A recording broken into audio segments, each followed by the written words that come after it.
Halo sahabat semua, inilah pesan singkat menjelang Natal tahun 2021 di H-47.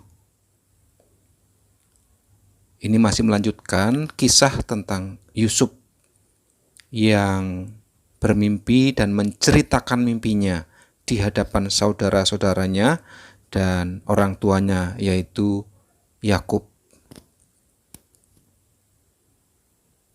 Kejadian pasal 37 ayat 19 dan 20 saya akan bacakan. Kata mereka seorang kepada yang lain, "Lihat, tukang mimpi kita itu datang. Sekarang marilah kita bunuh dia dan kita lemparkan ke dalam salah satu sumur ini. Lalu kita katakan, seekor binatang buas telah menerkamnya. Dan kita akan lihat nanti bagaimana jadinya mimpinya itu."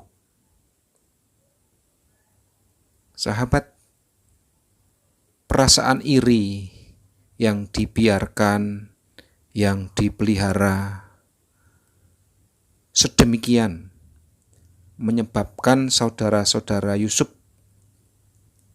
tidak memiliki perasaan yang manusiawi lagi.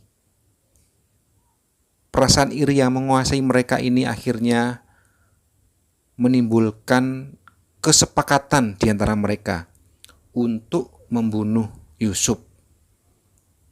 Jadi hal iri ini ketika dibiarkan, ketika diizinkan menguasai hati dan pikiran dan kehidupan mereka, akhirnya membuahkan kesepakatan yang jahat. Bahkan mereka merancangkan untuk membunuh Yusuf. Tentu saja hal itu terjadi pro kontra di antara mereka sendiri. Itu adalah hal yang biasa. Ketika suatu kelompok merancangkan kejahatan, biasanya beberapa di antara mereka tidak sepakat, tidak sepaham, dan itu menimbulkan perpecahan di antara mereka. Ketidaksepakatan ini akhirnya pun dilaksanakan dengan berbagai alternatif. Nah, kita lihat bahwa pada akhirnya Yusuf dimasukkan ke dalam sumur yang kering. Dan mereka pikir jika itu dibiarkan pasti akan mati. Namun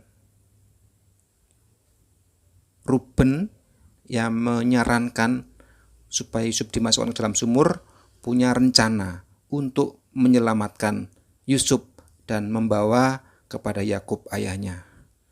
Namun hal demikian tidak terjadi karena pada akhirnya Yehuda dan saudara-saudaranya tanpa sepengetahuan Ruben menjual Yusuf ke pedagang Midian. Jadi Yusuf dijual sebagai budak. Jadi jangan biarkan perasaan iri hati itu menguasai hati, pikiran, dan hidup kita.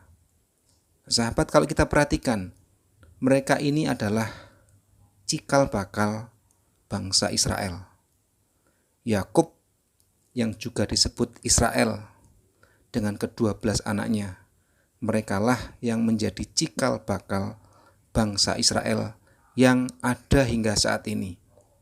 Kita lihat bahwa mereka juga manusia biasa yang pada saat tertentu dikuasai oleh kejahatan, bahkan ada rancangan untuk membunuh saudaranya. Dan jikalau kita cermati pada sejarah bangsa ini, mereka juga banyak kali berupaya membunuh nabi-nabi yang diutus di tengah-tengah mereka.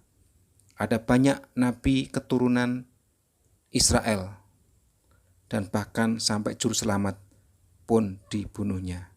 Demikian pesan singkat kali ini. God bless you.